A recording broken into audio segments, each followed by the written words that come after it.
Everyone, welcome to the last session of today.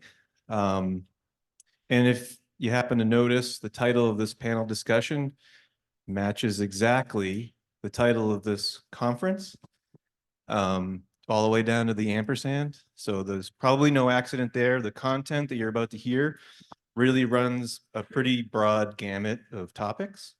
So we're really excited. We have a great set of panelists here, great presentations to share with you.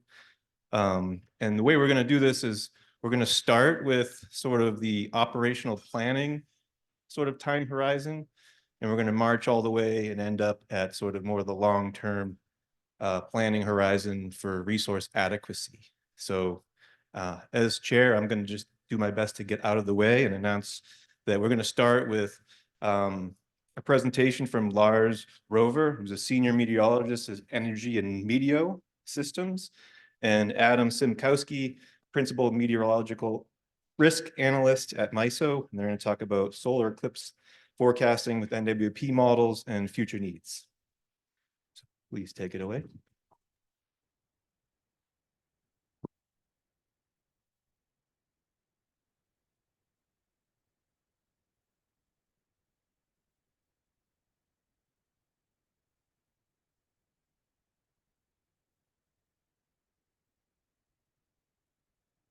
Okay, thank you, Joe.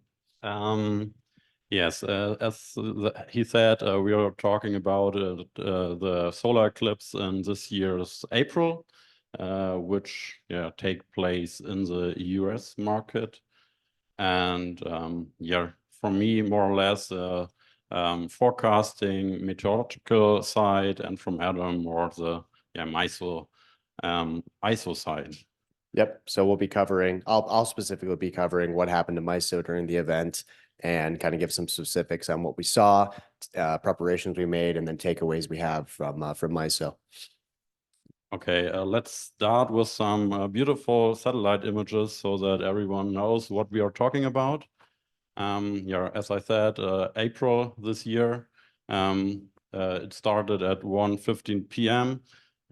Nothing special to see, but when we'll look 1 hour later, then we can see near Mexico that it's getting darker, and in the next about 2 hours it's getting through the US. So now not at least another hour, but 30 minutes later, and then another 30 minutes later, and 1 hour later it's all gone. So mostly it take part in eastern US, and so it seems when we go one back, it seems like it was a bit weaker in the middle or in the MISO region, but it's mostly because of the clouds. It's just a visual illusion. And the last thing, you have to take a look at the MISO region here. I can just use one screen. So in this are less clouds that will be important later on. So just take it in mind. And then MISO and Adam can go on. Great. Thank you, Lars. All right. So when we look at what happened to the MISO system during this event, I had a 4-panel chart here covering load on the top left, temperatures and cloud cover on the top right, wind on the bottom left, and then solar on the bottom right.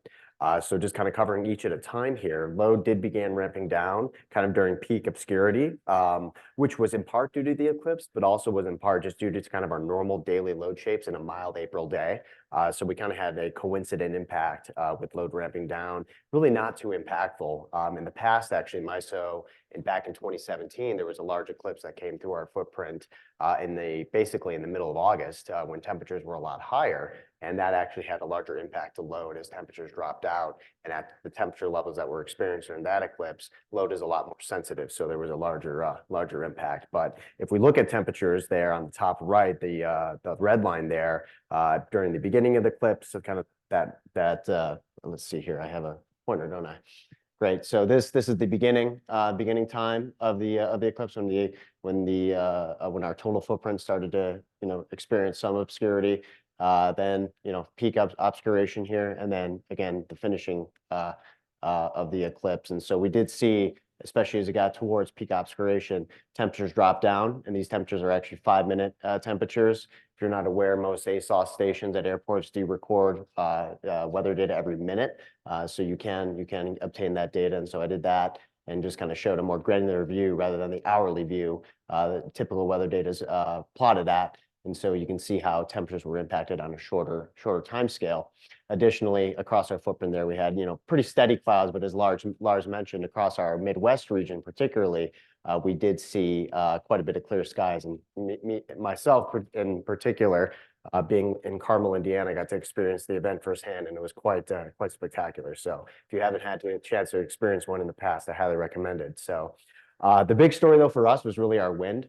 We actually ended up seeing, if you notice in the bottom left there, the blue chart compared to the solar chart on the right, they actually look pretty similar. And so wind ramped down considerably more than forecast, although some risk assessments did kind of capture that, and some NWP models as well capture that behavior. So that's what we're going to be talking about in a little bit. And then solar behaved mostly as expected, but it did bottom out a little bit more than forecast. And I do want to reemphasize there the dotted lines, both for load, wind, and solar, are actually the 5-minute ahead, 10-minute ahead forecasts. So the 5-minute forecasts, which are more auto-regressively based models, but you can still see for the most part there that the wind forecast actually did struggle. So then just looking at our north region, I just want to kind of, show this as well, kind of just to caveat what happened, system-wide, and compare it. But load began ramping down again near peak obscuration, but this actually was in large part just due to the daily load shape in April in and around the Great Lakes. So for the most part, you can see temperature response was not as present as it was for the rest of our footprint. And going back to Lars's satellite images, our north region is primarily Iowa, Minnesota, and a little bit of Wisconsin and portions of the Dakotas. And with the heavy cloud cover that was present there, we just did not see the temperature response. But interestingly enough, a lot of the wind there did. Again, that's where a majority of our wind is, about 80%. It saw that impact there, that dip, just due to the eclipse coming through, which we'll talk about a little bit more.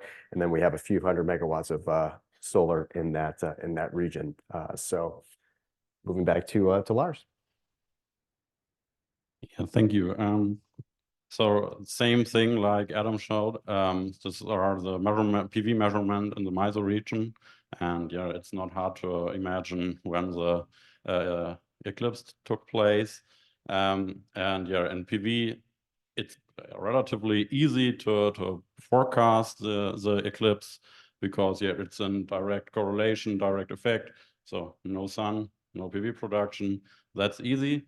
And yeah, right. NWP models normally even don't take this eclipse effects into account.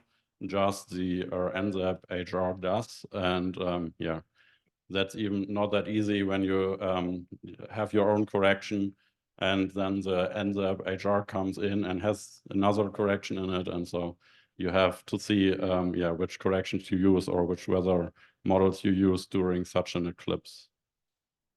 And everyone can imagine that the eclipse can have an input on the PV production. On wind, it's not that common and not that easy to forecast, because you just have this indirect correlation, and this effect can be just very hard integrated into forecasts. And yeah, how hard or how deep this dip will be is just a direct effect of the general weather situation. You need mostly sunny weather, dry air, and that's why we just see it that hard in the MISO region on that day. If you have a look at other regions or other ISOs on the day, some of them nearly have no dip. It's just because of the weather situation. And yeah, as well as in PV, the HR can forecast this effect. In green, you have a normal global NWP model at this day, and in yellow, the HR. So everyone says, yeah, why you don't use the HR? You can have a look at before and after the eclipse. So on that day, the HR was quite too low. So it's not that easy to say just use the HR. Thank you. All right, so looking from in preparation for the eclipse, MISO had a lot of work that was completed ahead of time. Thankfully, we had 2 eclipses that happened before. I mentioned earlier we had the one that came through in 2017, and then additionally in 2023 there was the partial eclipse that came through, I believe, in October. Didn't really have an effect on our footprint completely, but it kind of served as a preparation for the April event that we experienced. So a couple just highlight some of what happened here. We increased our regulation reserve, our short-term reserve requirements, and specifically our ramp capability requirements. Additionally, a couple other items there. I won't go into all of them, but we actually have a lot of solar growth in our footprint. So there's quite a bit of solar in testing, which we end up seeing as generation on our system. But during this event specifically, we wanted to make sure that there was no solar going to be testing during the eclipse, just to kind of mitigate any of the fluctuations that may cause. And additionally, we had additional operators and support on staff. Being a mild April day, as it was expected to be, weather-wise and load-wise, it really was never a question of sufficiency. It was just making sure we could capture the ramps that the eclipse was going to bring, so that we could keep up with the fast ramping behavior. So moving on to the next slide.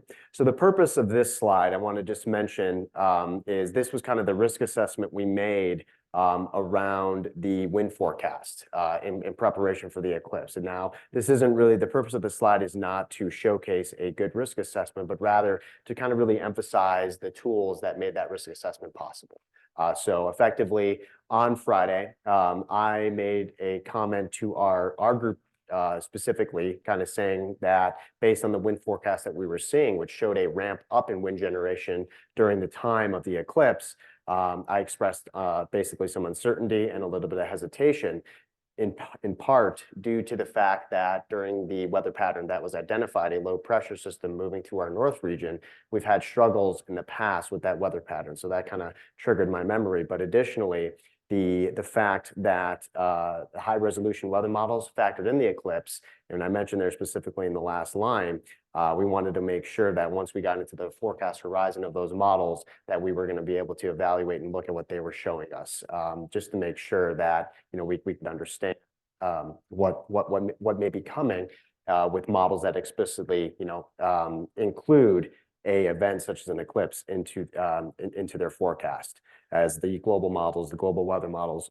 do not. So come Monday morning of the eclipse, thankfully we did have that information available. So we were able to see the HRRR and then a couple other weather models like the RAP. And it was very interesting because those models, as Lars showed in his previous slide, specifically the HRRR, did show a wind ramp down during the time of the eclipse instead of a wind ramp up. And so the global weather models kind of remain true to their forecast, where they continue to show a ramp up during the time of the eclipse, whereas the high resolution models with the eclipse factored in did show a ramp down. So that was something that was communicated to the control room and was planned for accordingly. I can't say explicitly how much was actually included into the operation plan of the control room, but they were aware that the wind ramp up that was being put into our system, into our the forecast we were receiving, was in fact in low confidence, and there was alternative forecast showing a ramp down at that time.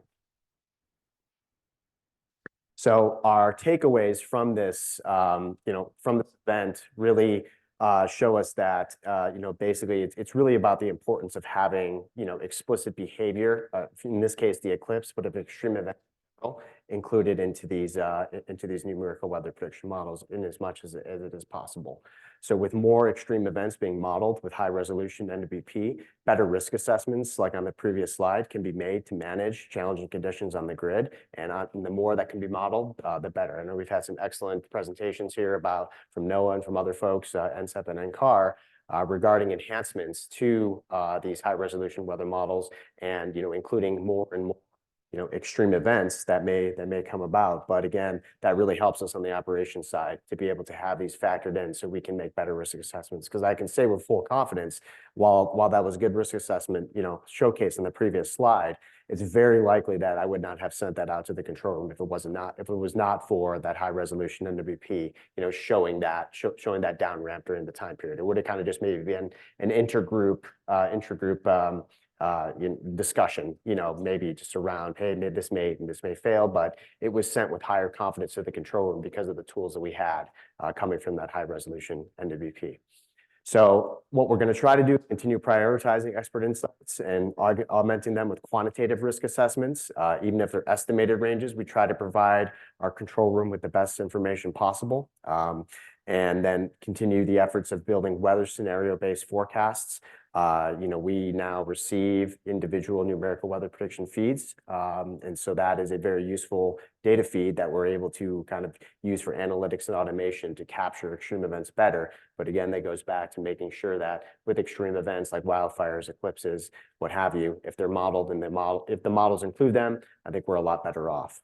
And then additionally, we have a request to our vendors that, when applicable on future extreme events, for the most part, their forecast they provide us, the mean forecast is very good. It has a high accuracy rate, but during these extreme events, it does tend to struggle. So maybe a weighted or a manual adjusted forecast could be a helpful forecast as well, kind of a situational awareness type of forecast. And finally, with this slide, just want to highlight, you can see there that the day ahead forecast is in blue, the 4-hour ahead forecast is in green, and then the 2-hour ahead forecast is in purple, and it was kind of the flattest. But again, that wind ramp was pretty substantial there during the eclipse, right around hour ending 15 there on the x-axis, and really wasn't even captured that well with our 5 and 10 minute ahead forecast, just due to the extreme behavior.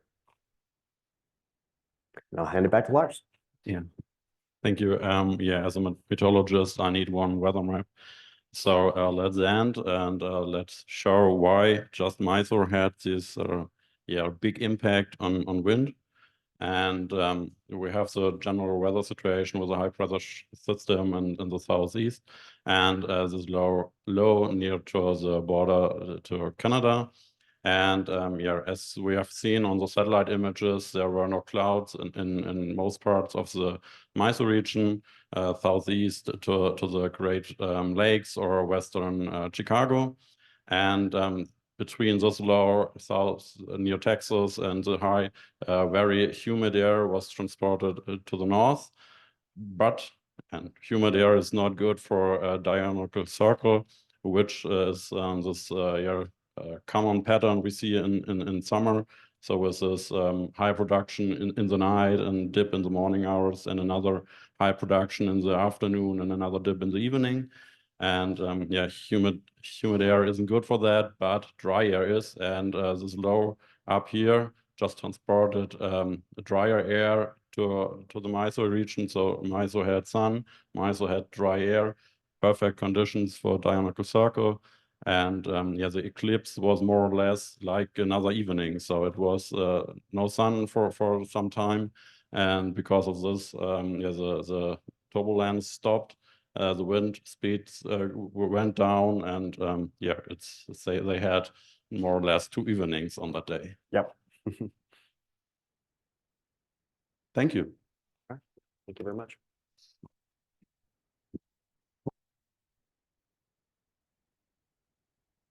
Thanks, you guys. So we're going to hold all questions until the end. We'll have Q&A at the end when the full panel has completed. So I would like to welcome to the podium Elina Spyrou, and she is the Leverhulme lecturer at the Imperial College of London, and she'll be talking about ARPA-E project results on flexibility options and reserves in day-ahead markets.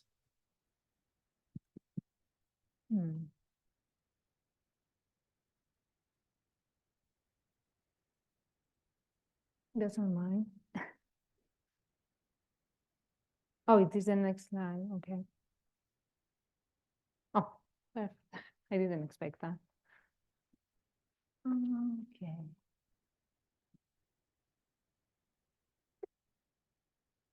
Perfect. So I'm really excited to be here today and share with you results we have from simulations with 2 different products that use probabilistic forecasts, and both products manage day-ahead to real-time imbalance risk. First things first, this work wouldn't have been possible without very generous funding from the ARPA-E Perform project and portfolio of programs, and of course the Leverhulme Trust. As you will see, we've used a lot of data in the simulation, so we are very thankful to our data partners as well. We got data on the system from Texas A&M and University of Wisconsin-Madison, and a lot of data on renewable generation and load from the National Renewable Energy Laboratory and Princeton University. And last but not least, this was a team effort. So we had a team with colleagues from the National Renewable Energy Laboratory, the Johns Hopkins University, and the Electric Power Research Institute. And actually, both Michael Blonsky and Robin Heidowitz are in the audience. So they're very qualified also to chat about this project as well. So yesterday in the opening plenary session, we were talking a lot about how the forecasts are used in the market and what happens exactly if we have forecast errors. So here we get an opportunity actually to see how these errors look like. So the very first graph you see is actually a graph from the Mid-Continent ISO, where actually this is a day where the day-ahead renewable forecast was very high compared to what actually happened in the real time. So I would imagine that that day was actually quite stressful because best case scenario, the schedules have to be readjusted. Maybe it doesn't cost a lot, maybe actually it is expensive. Worst case scenario, we are facing a situation where the adequacy in terms of energy or reserves might be threatened. We have seen in California ISO reports before the introduction of the flexible ramp that actually in these tight situations, they had to lean on other reserve products or even on neighbors, which is not really what the system operator is aiming for. You might be saying, okay, that's one day, the first graph. It's an extraordinary day, but actually California ISO did a historical analysis of the net load imbalances, and they found them to be mostly within a 4 gigawatt range. So this is an issue that is occurring regularly. And in our synthetic system, I have the last graph where you can see the day-ahead net load forecast error for an ERCOT-like synthetic system. And here net load is load minus variable renewable generation. And we see the imbalances or the forecast errors being the actual minus the schedule.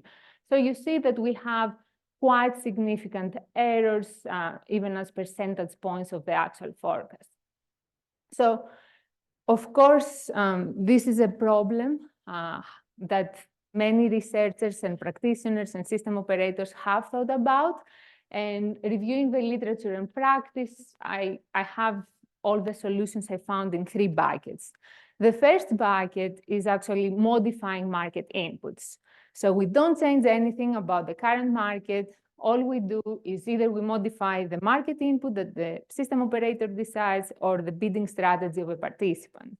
An example of that is to bias the load forecast. The strength of this solution is very easy to implement.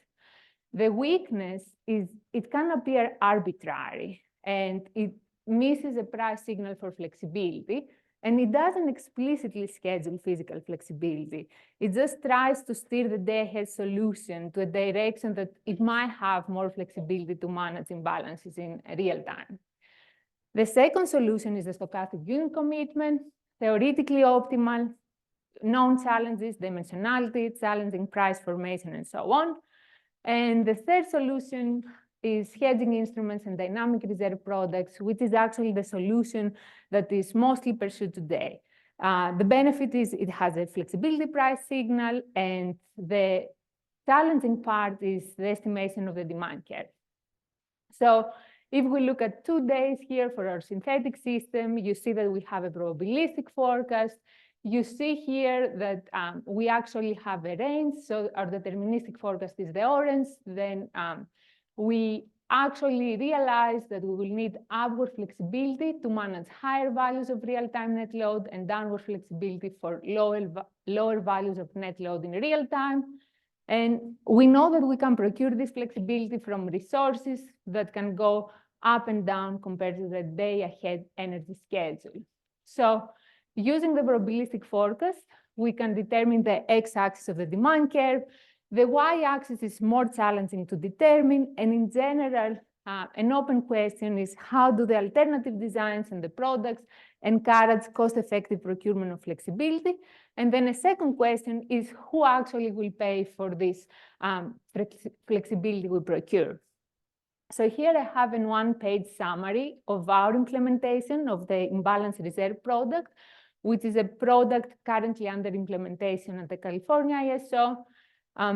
In day ahead, the system operator determines the demand for this product by looking at the probabilistic distribution of the expected real-time net load. And also they determine scarcity prices, which is the y-axis of that demand curve. I have to note here, our scarcity prices are aligned with an earlier proposal of the ISO, but in the latest design, these have been updated. The nice thing about the product, it is proactive and it's co-optimized within the day-ahead market.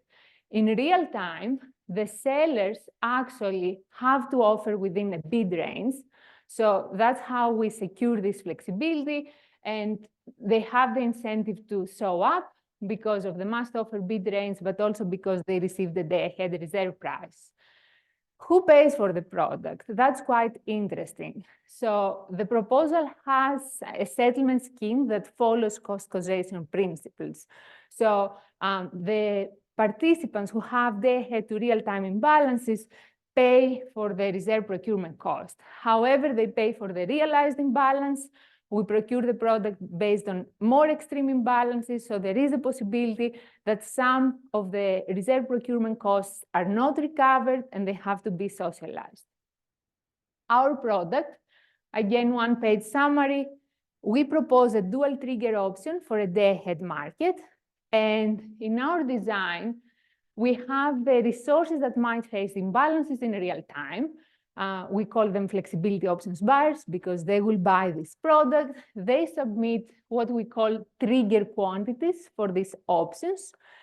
And what does this mean? These trigger quantities are different possibilities for the real-time upper operating limit, if you think, for example, of a wind power plant. And the ISO has actually determined cumulative probability levels, these green bullets here, that they will accept trigger quantities for, and the orange points are the trigger quantities that the FO buyers have to submit. The system operator collects all these submissions, and essentially they create an aggregate demand for flexibility that is conditional on the day-ahead energy schedule. So we don't know the demand for flexibility before we actually solve the day-ahead problem. We know it only as a result of solving the day-ahead problem. The suppliers submit strike prices at which they will ramp up or down in the real time, and they actually receive a premium for selling that option in day-ahead. The design is proactive. We also co-optimize with the rest of the day-ahead market. The difference with the imbalance reserve is that the objective function includes a term which is the probability-weighted deployment costs of that flexibility. And after solving the problem, we have endogenously determined the demand for flexibility. In real time, that's quite interesting and different compared to the IR. The FO buyers, the flexibility option buyers, receive a payoff. So for the case of the up flexibility options, if two conditions are met, they face a production shortfall with respect to the trigger quantity, or the real-time price is higher than the strike price, they can receive a payoff. The seller pays the difference between the strike price and the real-time price. So that's why they would really like to show up in real time. Otherwise, they have exposure to real-time prices. And of course, they have been paid the day-ahead option premium. When we finished with the design, we started testing it with a simple system. I'll not go into the details of the simple system just because we have simulations with bigger systems. 3 points from here is that we saw in this simple system that including the FOs in the day-ahead market is equally or even more effective as including the IRs, because the FOs include probability-weighted deployment costs. And with FOs, we saw that the day-ahead real-time energy prices converge even without having bidders. By design, our settlement scheme is revenue neutral because in day-ahead, buyers pay the sellers, and in real time, sellers pay the buyers. And we also see less volatile flexibility-related revenues for flexible participants, and similar for the other side, less volatile payments for participants with imbalances. So we tested this design in a realistic but not real system. So the system is supposed to be 2019 installed capacity in ERCOT, 2018 weather year. We solve for 12 characteristic weeks, and we use festive, which can simulate day ahead unit commitment, hour ahead unit commitment, and minutes ahead economic dispatch. And our forecast data came from Princeton University, and you can see that they're quite well calibrated. If you're familiar with PP plots or probabilistic forecast, this looks perfect. A perfect forecast would be on the diagonal, and it's almost on the diagonal in this data set. And with respect to the sharpness, we see the hourly prediction interval being up to 8 gigabaud, but most time around 4 or 5. Okay, so what do we see from the simulation results? We see that both IR, the imbalance reserve, and the flexibility options effectively manage the imbalances. So they are equally effective, and both of them have system costs around 3% over some simulations we did with perfect forecasts. What is different between the two of them is the composition of day ahead and real-time costs. So we see that the flexibility option runs actually are more expensive in the day ahead. You see this orange bar being higher than the blue, but then they are less expensive in the real time. And all this says is that in real time, actually, the supply curves with the flexibility options are less steep compared to the supply curves with the imbalance reserves.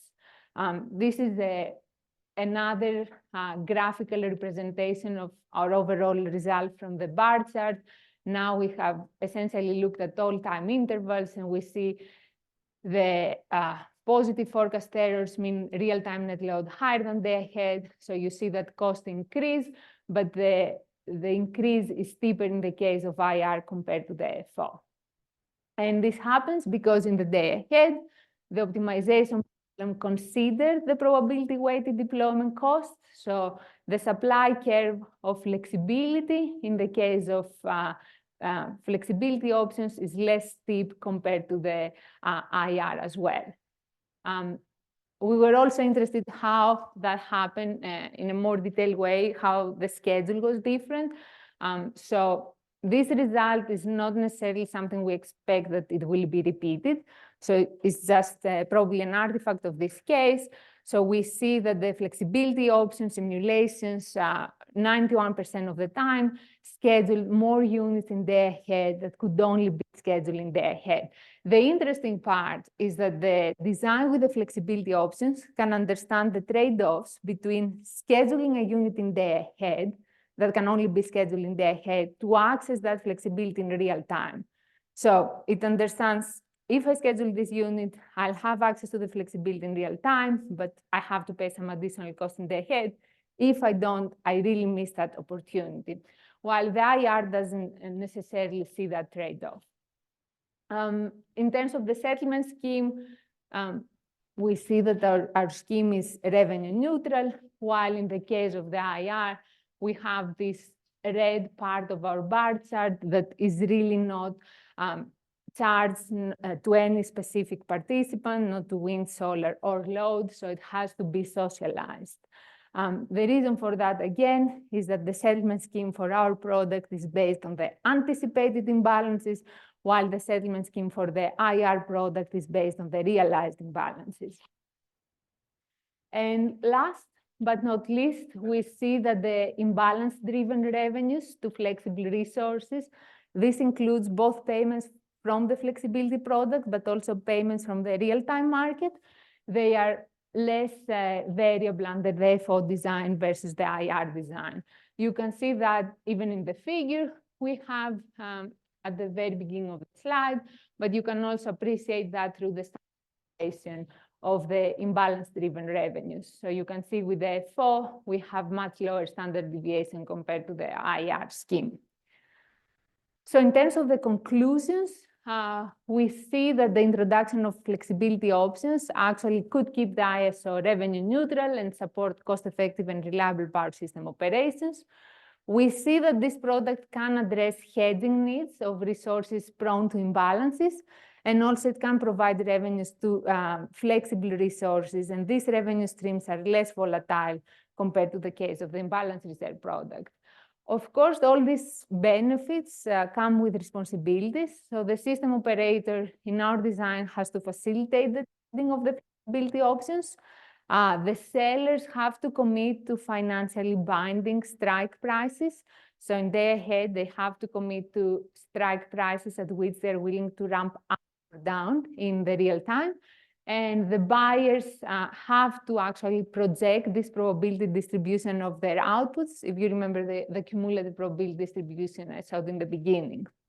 So actually, we're really interested in not only seeing these benefits and costs with simulations, but discussing with you how you perceive these benefits compared to the costs of setting up a product like that. So I'm looking forward to the discussion, and please feel free to reach out even here or via email as well. Thank you very much.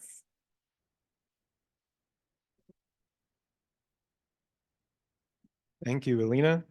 We're running ahead of schedule. These folks are professionals. So I guess, are there any clarifying questions from the crowd on the first two presentations? Anybody have any questions? Give Brian a chance to switch things up here. See how good you are. Any clarifying questions on the two presentations you have yet to hear?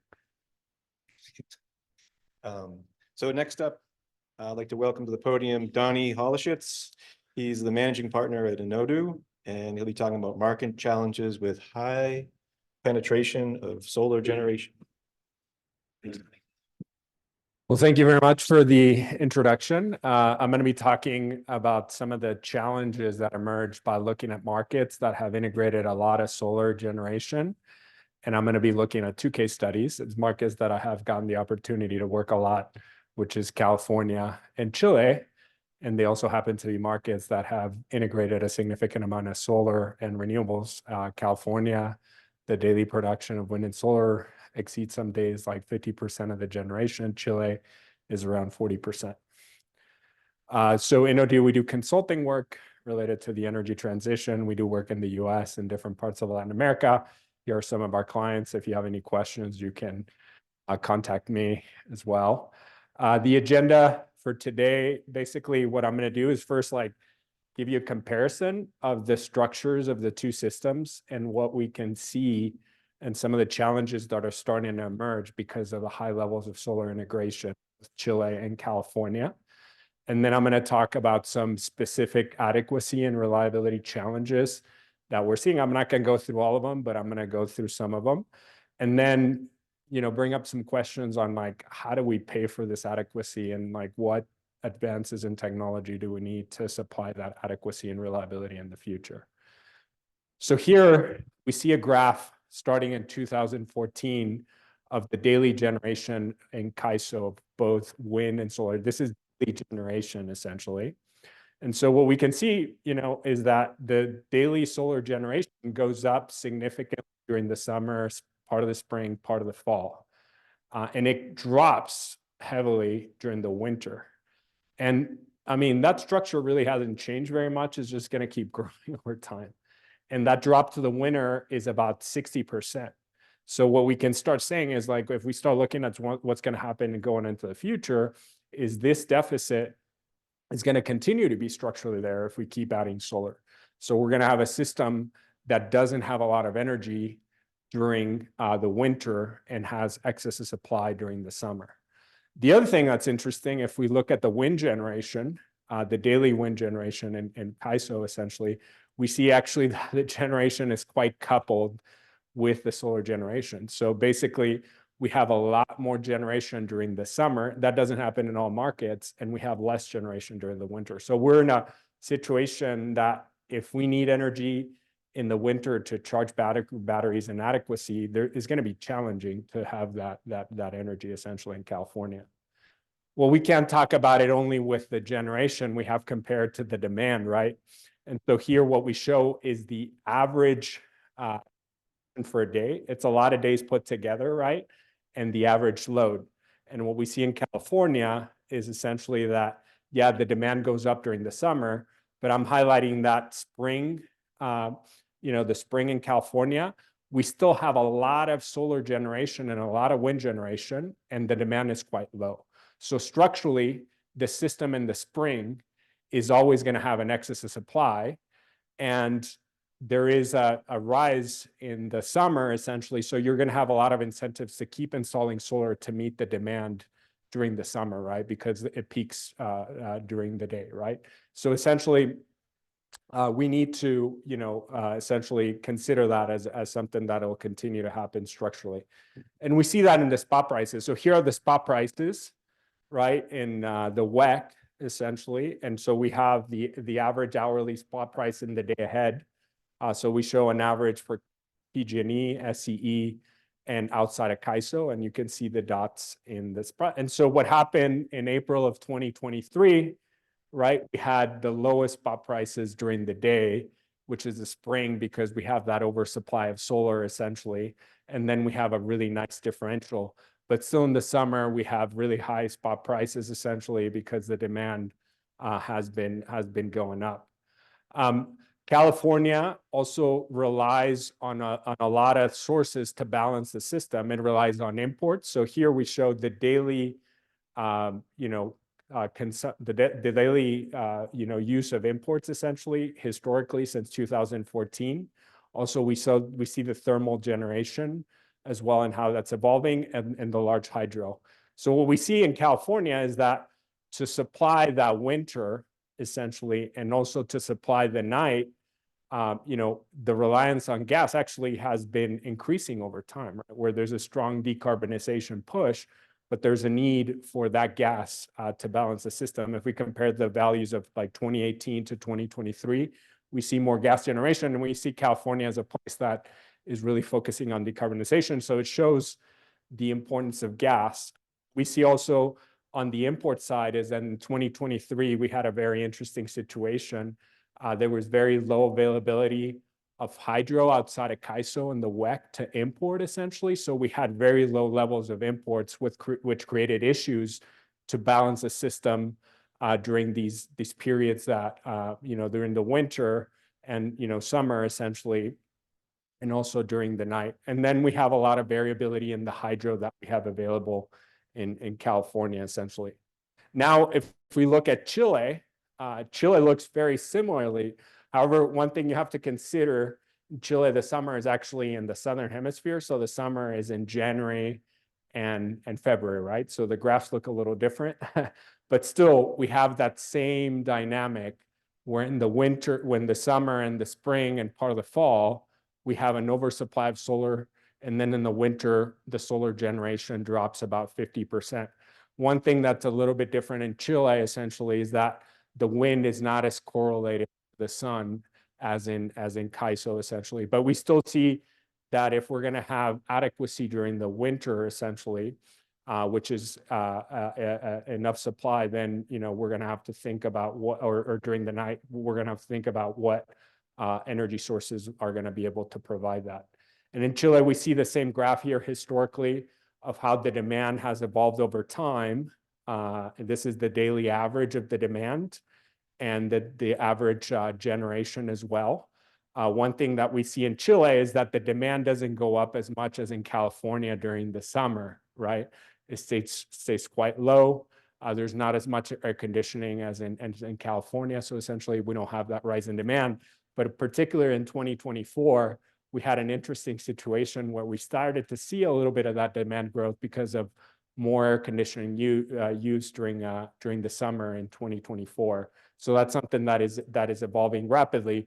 But if we think structurally as well in Chile, compared similar to the spring in California, we're going to have an oversupply over the summer, spring, and part of the fall, essentially, right? And then we're going to energy during the winter, essentially, to balance the system.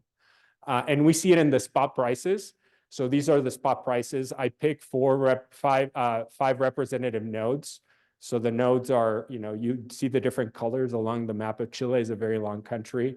So the bus bars are Crucero, Cardones, Alto Jahuel, Ancoa, Charrúa, and Puerto Montt. And forget about the yellow line, which is showing Puerto Montt, which is sort of acting like an isolated system. But what we see it is in the spot price signal in January, February, December, we have systemic zero spot prices. So a total oversupply of solar in the system, essentially, and higher spot prices during the night because it's hard to supply that energy during the night.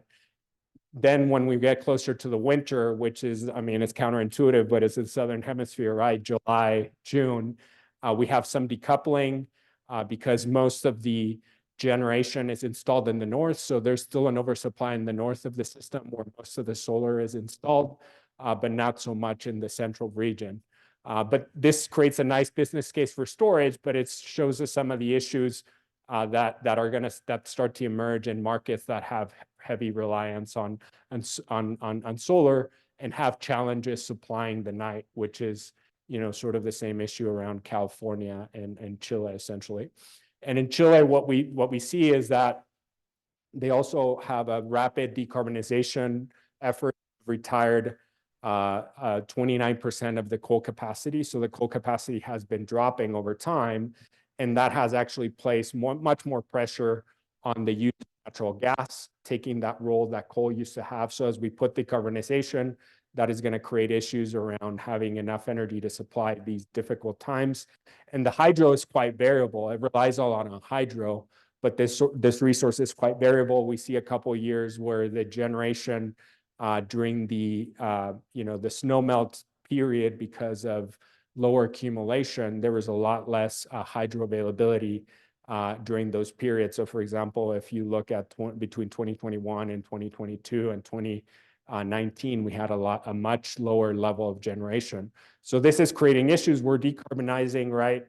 And one thing, as I mentioned, essentially, we have to consider that there's also transmission congestion in Chile. A lot of the renewable energy flows, the renewable energy flows from the north to the central region. And so we have transmission congestion here. We're showing a line that takes energy from the north to the central region. So it's totally saturated, and there's a decoupling in spot prices. So Polpaico is in the center, and then we're showing spot prices in Huapan de Azúcar, which is in the north. And so there's a decoupling. So most of the zero spot prices in systems like this are going to be because of an oversupply if you install enough solar, but then there's particularities in terms of transmission development that might also lead to challenges. So what are some of the adequacy and reliability challenges? So to contextualize, as we're transitioning these electricity systems, right, there's going to be like a challenge to gracefully, you see a person here balancing out a very nice picture, but it's like going to be a balance between these decarbonization efforts, right, and reliability. And going to be something that we're going to have to be thinking about. And we're starting to see that in California and Chile with certain specific issues popping up. So both markets, both Chile and California, have been reducing emissions very rapidly, essentially, right? They have these initiatives to try to reduce emissions, but they have issues with this, these issues applying the night and essentially the seasonality, right? Addressing the seasonality. So if we look at Chile and California, both countries have very rapid decarbonization efforts. Chile retired 29% of their coal capacity as the end of 2023. There's commitments through voluntary agreements to retire 66% of the capacity by 2025. There's also a commitment to basically produce 80% of the energy with renewable energy by 2030, and then reach net zero emissions by 2050. And then California has the SB 100, which they're looking to supply or source electricity with zero emissions, a supply by 2045 being 100% renewable energy. So very rapid decarbonization. The issues that we see when we're doing this rapid decarbonization is how do we supply the night? So there's the generation without any storage in California and CAISO essentially. This is during the night hours, and this is the weekly generation and how it's evolved over time.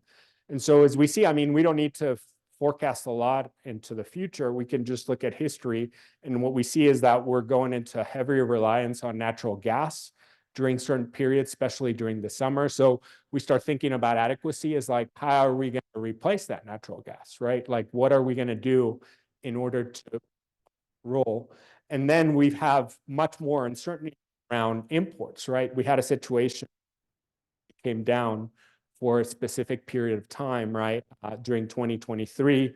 And you could say, well, we're gonna incorporate wind, but wind is actually if it's not very distributed or it's correlated essentially, it might not be something that could provide the adequacy to supply the night. So if we're looking at this generation mix, then we're saying, how are we going to provide adequacy to the system? What do we need to do? The same situation we have in Chile, but actually Chile has integrated much more wind to supply the night, but that wind is quite uncertain and actually quite concentrated. So it's really not a solution for periods when the wind is really not going to be blowing. If we get to levels of 30–40% of wind, that might not provide the adequacy that we need during the night, essentially. So we have to think about that. And we're also retiring coal facilities, so that is putting much more pressure on hydro and gas. And we're at some point there's going to be that pressure to retire the gas, essentially. So short duration energy storage in California, this is how it's generated, but short duration energy storage essentially is not enough to really solve some of these challenges that we see emerging, right? It's not going to supply the night completely, right, as we see here, and it's not going to address some of these seasonality issues. And then we're going to also have another issue. So what we see here is the daily average generation in Chile and CAISO for a summer day, essentially, and a winter day, essentially.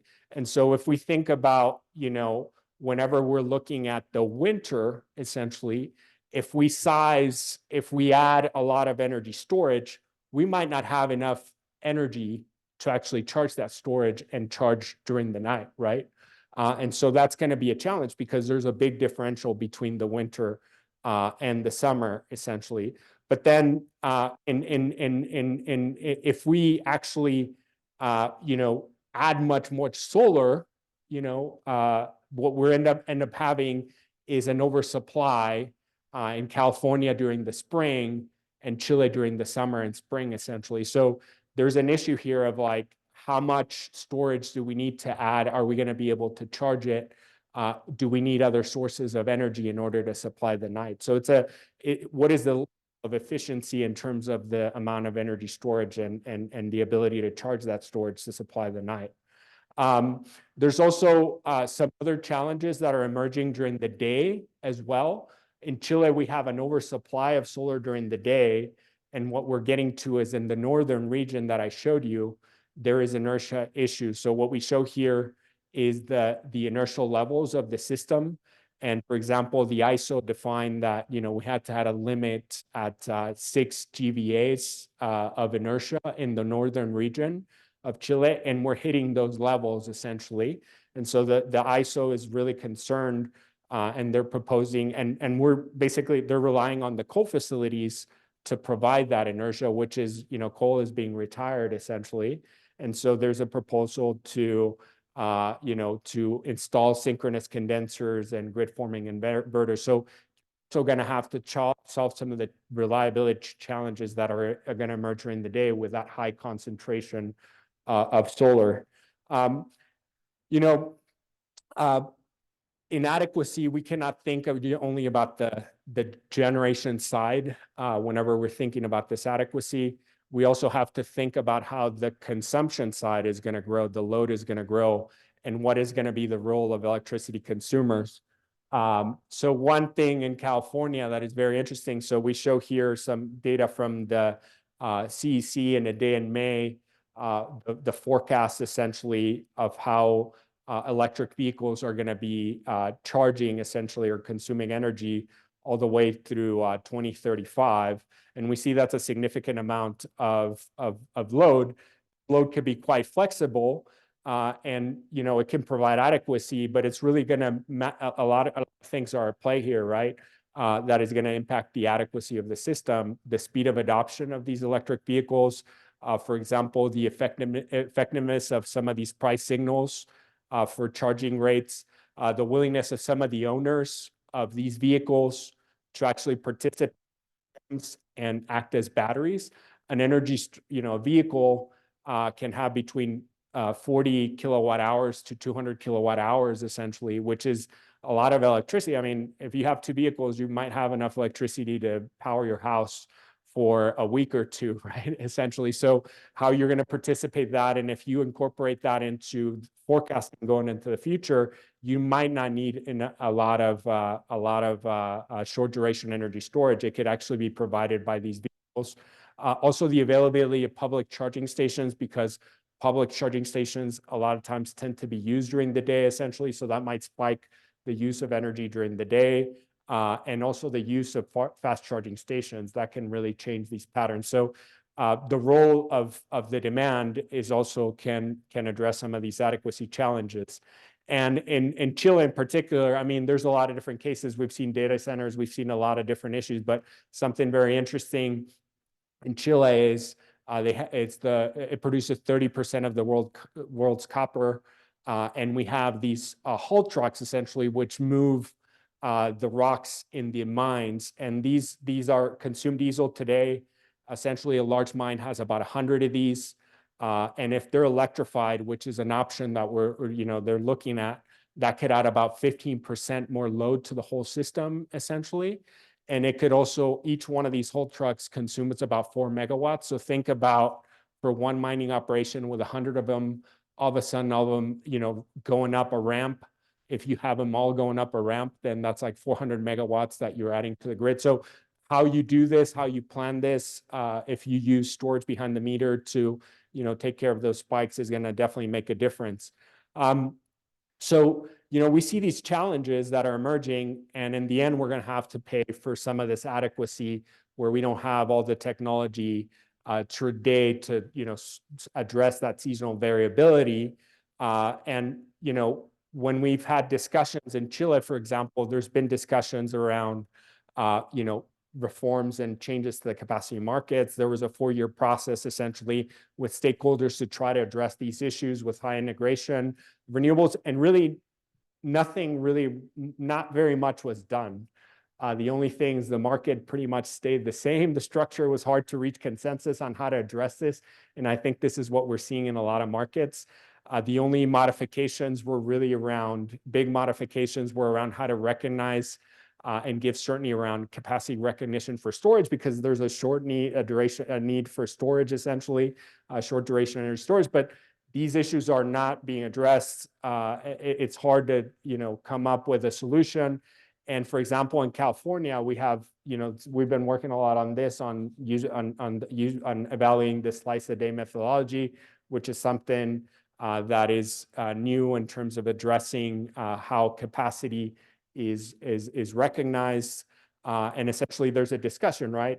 There's markets that have used the ELCC, but there's a push to simplify that and really to try to think about new ways to show the value of this capacity, right, and pay for that, essentially, right? And so I think a lot of these markets are having challenges, defining how to incentivize this adequacy.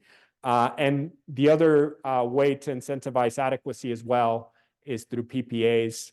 I think one of the challenges around that is there's definitely in the UN, essentially, and another speaker covered this a little bit, but there's a 24/7 carbon-free energy compact.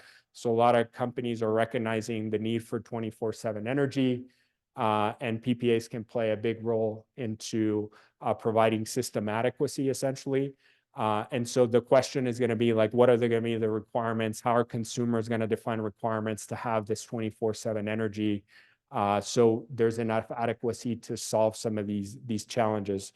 So essentially, I think there's a lot of uncertainty around how to, first of all, what are the technologies that are going to provide this, cover the seasonal variability, but also a lot of discussion around the different markets around the capacity and the roles of PPAs as well.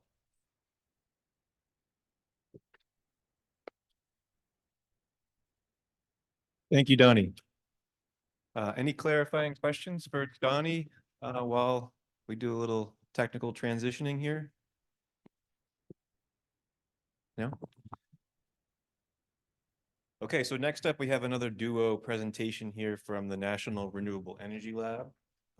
We have Bethany Frew, who's the group manager of price signals for the Grid Services Group, and Nongchao Gua from who's an energy economist and modeler, assuming from the same group there. But thank you. Take it away.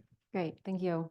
Hello, everyone. Thanks for holding on to the end. I know this is the last presentation between your dinner and happy hour plans, so I appreciate hanging on here till the end.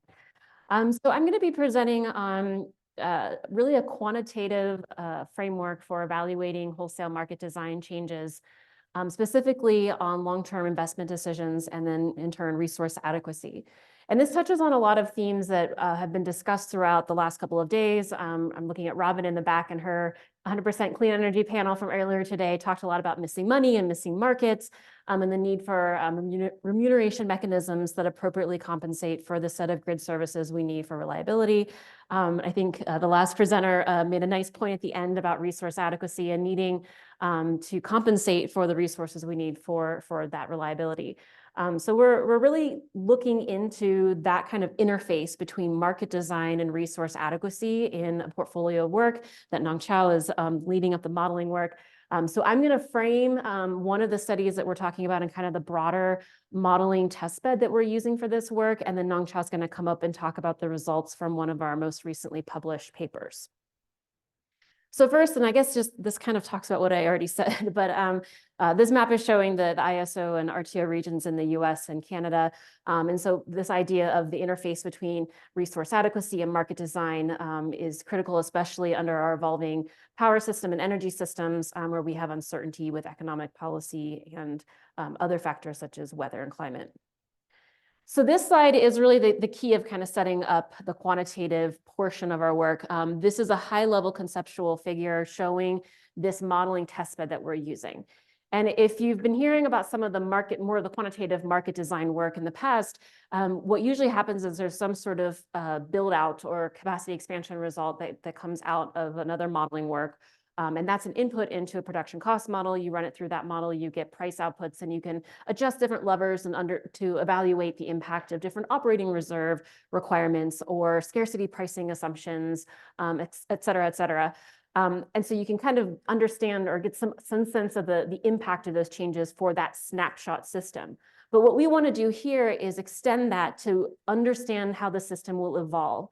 So how will the price outcomes and revenue outcomes from a given system with a given market design setup impact how different investor agents decide to build or retire units marching through multiple decades into the future. So it's really trying to understand that long-term evolution, that feedback effect.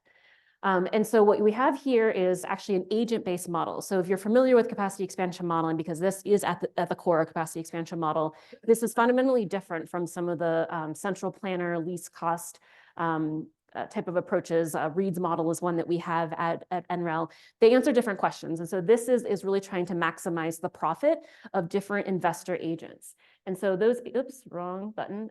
Those agents are, maybe the laser doesn't work. They're on the far left of the screen. There's a set of agents, and we can characterize them with different financing parameters to represent different types of agents. So if you're a new entrant and you might have a higher cost of capital, you might be a bit more risk seeking because you're really trying to get it there, versus an established utility, which might be able to use their balance sheet to to build new resources. They have a lower cost of capital, et cetera.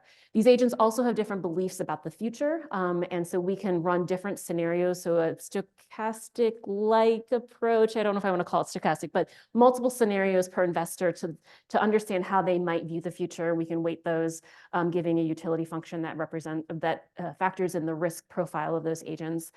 They can have different technology preferences, et cetera. And we also model the kind of chronology of when a decision is made to build a resource or invest in a resource, going through the interconnection queue and then going through the construction process before you actually come online. So that lag is embedded within this model. And that's one other key difference between some kind of the traditional capacity expansion models.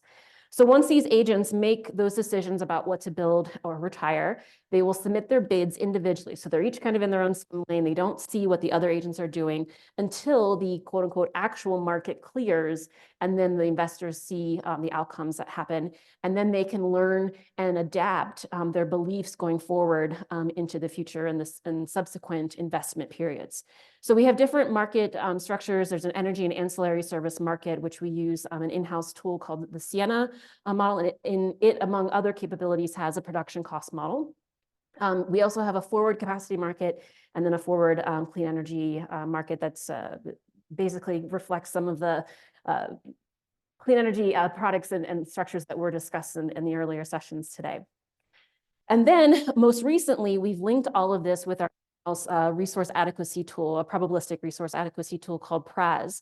And this allows us, which is what the green box on the right and the kind of arrows going to the left. Sorry, I can't figure out the laser, but the point is that we can not only assess the resource adequacy outcomes in each of those investment periods as we're marching through in time, but we can also inform, based on the output of those kind of checks, the actual market designs themselves. So we're able to have this tighter coupling between the market products and resource adequacy. I know I spent a lot of time on this slide, but this was kind of the key point. We've done a lot of different, we've been trying to get into, we spent a lot of time building all this capability and keep enhancing it. We've kind of dabbled in a lot of different products. The list is here on the left. I won't go into all of this, but just to say there's a couple or different papers now that have been published. And we're going to be focusing on the rightmost one, and Nongchao will be presenting those results. One more slide for me, and then Nongchao will come up. So just to frame this week, the results that we're going to show today are from a pretty small test system, the RTS GMLC test system. It's open source, if you've heard of that. And I should mention that all of the tools in that last slide, the EMIS, which is the name of our tool, Electricity Markets Investment Suite, and the linkage with the Sienna and PRAS tools are all open source. So if you want to use these or look more into them, the links are on the previous slide when these are posted. So the results today are using this test system, the small test system. It's roughly based on portions of the Southwest US, about 8,900 megawatts installed capacity. We have load growth as a primary source of uncertainty that the investors are considering in our expansion decisions. We're looking out 15 years with a 10-year rolling horizon. The capacity expansion model uses 20 representative days. We have energy operating reserves, and there's several different ones of those shown on the slide, a forward capacity market and a clean energy credit market. And then we have 3 different clean energy targets, low, mid, and high, which correspond to 45%, 75%, and 100% clean energy by 2035. So Nongchao will talk through the different scenarios, but the point is just that we're looking at these different kind of targets within each of those different scenarios. One last note is that the ARPA-E ERCA system that Elina talked about a couple of presentations ago, we've since expanded this tool to a similar ERCOT-like the system that we have in some work that we're doing now. But today, again, it's just the smaller system. So Nongchao will come up and share some highlights.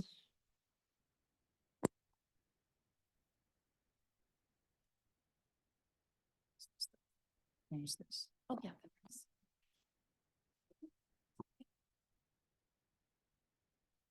All right. Thanks, Bethany. And hi, everyone.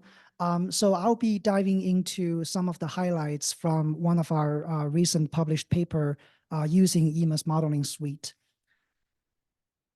So as mentioned before, so we use EMIS to explore the impacts of market designs on, for example, investors' investment decisions and resource adequacy metrics.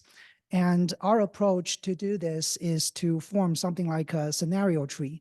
So for example, we start with our base case, where we have a static capacity market design without ORDC curves. And we also include the clean energy credit market and of course, an energy market. So branching off this base case, we can test different capacity market sensitivities. So ranging from no capacity market to half the installed reserve margin to double that, and all the way to dynamically updating the IRM. And then the last layer is we tested different ORDC sensitivities.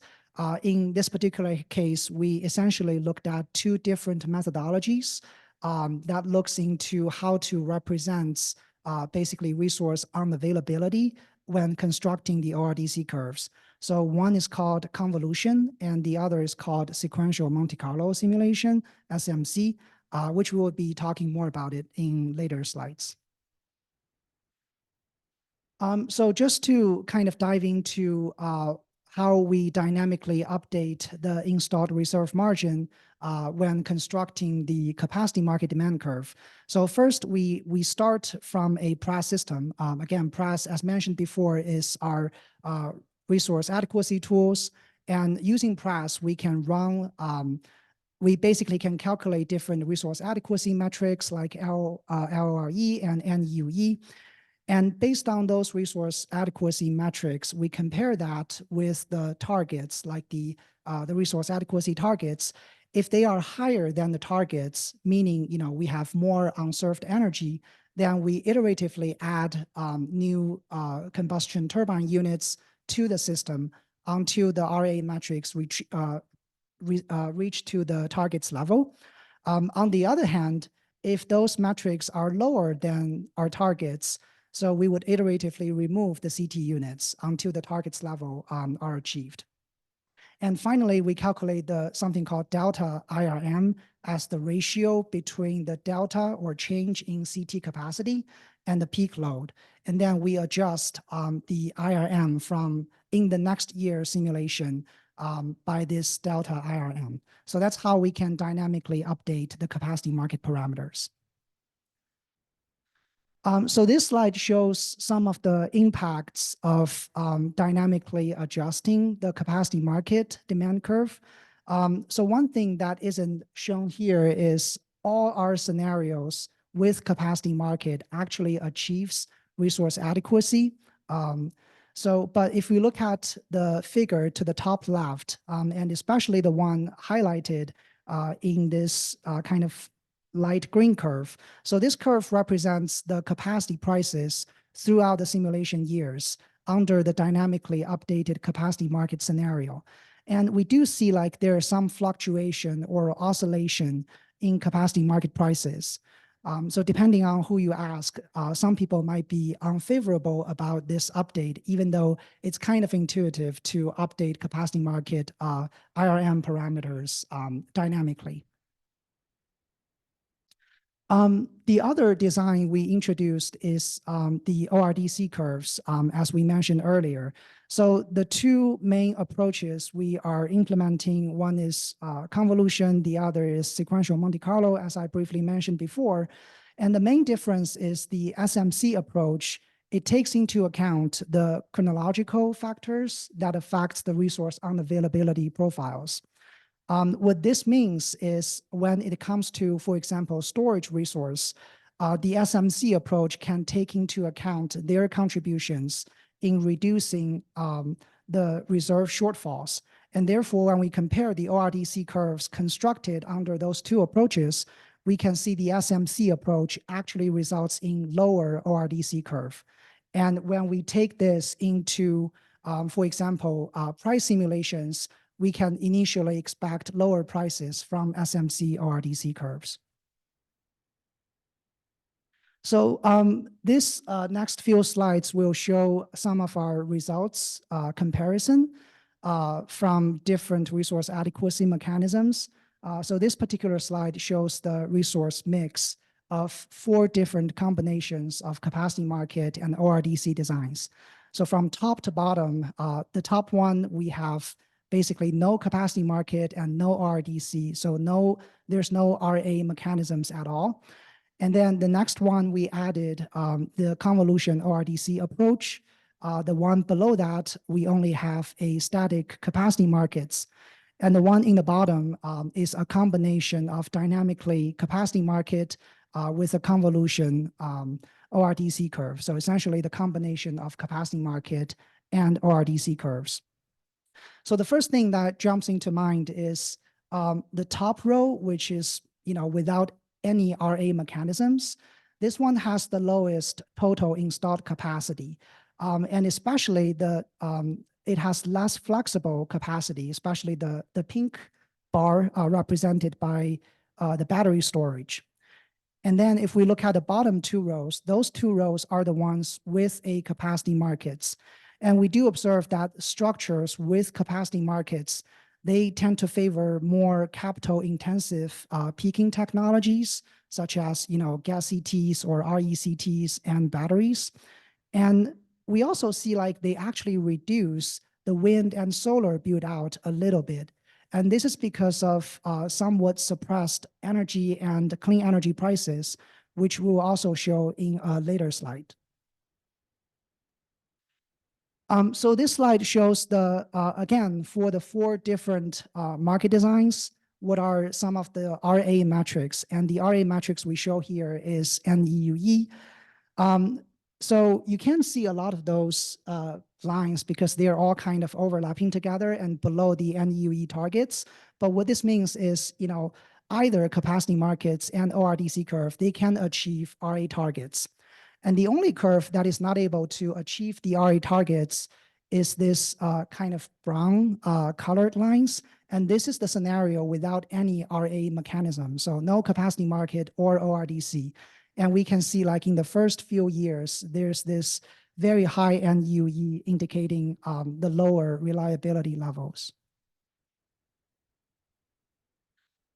So with EMAS, we can also dive into, for example, the cost and revenue of the system build out.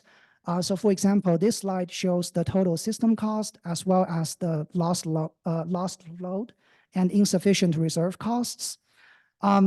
So again, if we look at the case on top, the scenario on top without any RA mechanism, this one actually achieves the lowest investment and O&M cost. So investment cost is represented by the red bar and the yellow bar represents the O&M cost. But there's a cost, which is higher loss of load cost and insufficient reserve cost as shown in the bottom panel. Now, if we compare the scenarios with if we compare the scenarios with capacity markets against without the capacity markets, we actually see, the investment cost is a little bit higher. And also we see the scenario with ORDC curves have actually higher fuel cost and carbon cost. So the fuel cost is represented by the kind of light blue color here, and the carbon cost is by this black bar here. And those scenarios with ORDC curves, actually we observe lower loss of load cost and insufficient reserve cost. So this is very interesting because especially when we compare those scenarios with ORDC curves against the scenario with capacity only market, so that is on the third row here. The capacity only market actually have more investment cost compared to the ORDC curve cases. However, we actually observe less operating cost from the capacity market case. And as a result, we can kind of show that ORDC curves may increase the commitment of available generation units, which makes sense because those are the incentives implemented on the operation level compared to capacity market, which only incentivize them 3 years or more years ahead of time. So we covered about the cost side, and this slide shows the revenue side. So the first kind of highlight is kind of something abnormal for the no capacity market and no RDC curve cases. We actually see like a very large energy revenue portion So the energy revenue portion is represented by the purple bar here.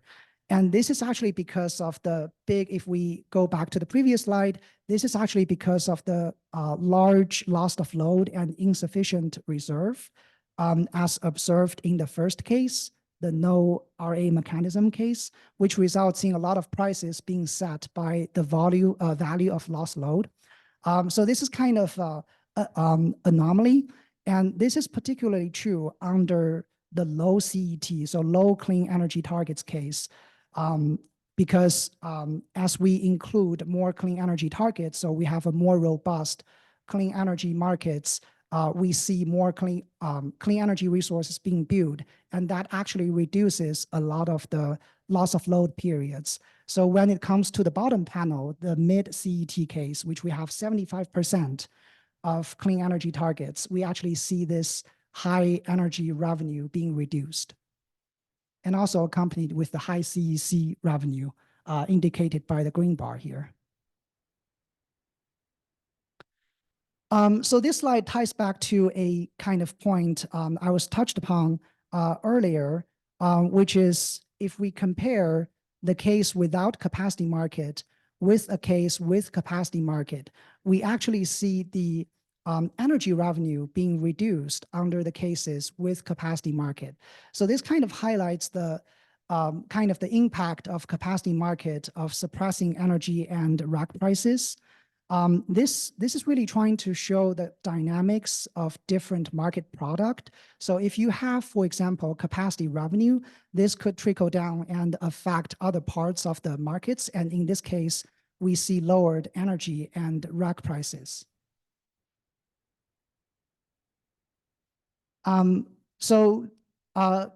Lastly, if we look at, if we compare the cases without ORDC curve against the cases with ORDC curve, we actually see ORDC curve may increases energy market prices.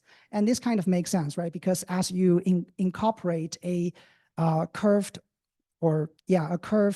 reserve demand curve, you essentially, and also co-optimize energy with reserves. So you can see like a more elevated energy and reserve prices. All right, last but not least, we also looked at scenarios of, how market designs can help reaching a high clean energy targets. And by high, we mean 100% clean energy targets. And let's see if we can do that.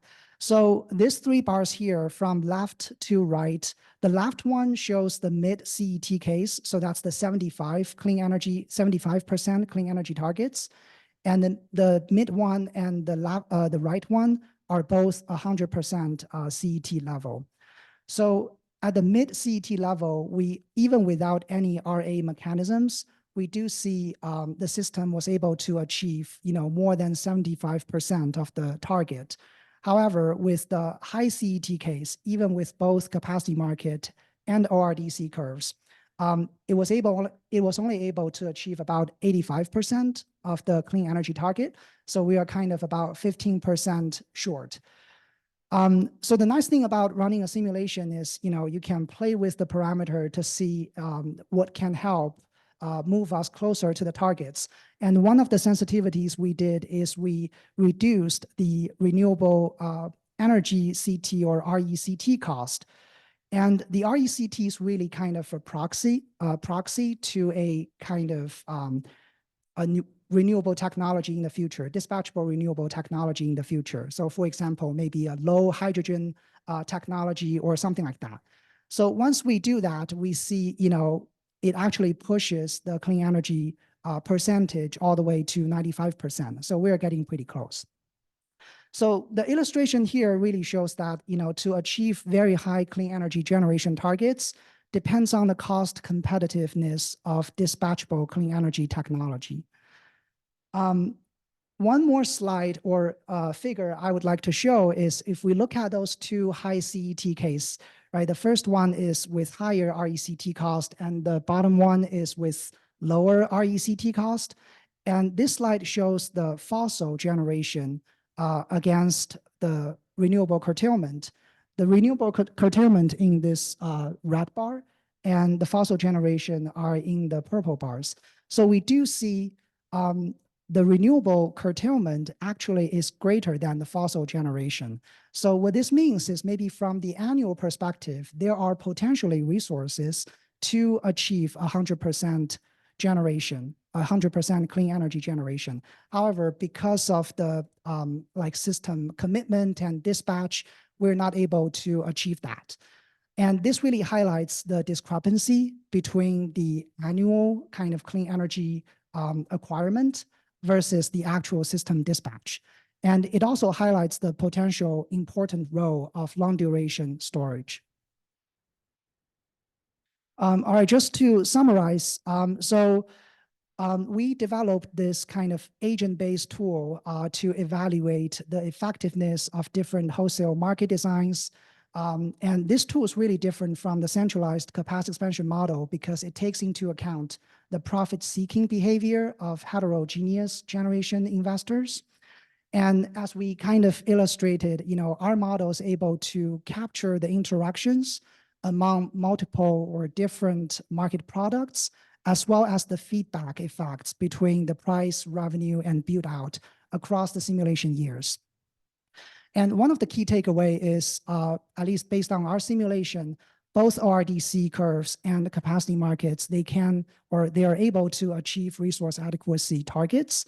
But the way they incentivize resource build outs are different. And as I mentioned in the previous slide, there's a disconnection kind of between the annual clean energy targets and the operation unit commitment and dispatch. I think this is also a point raised by previous panels.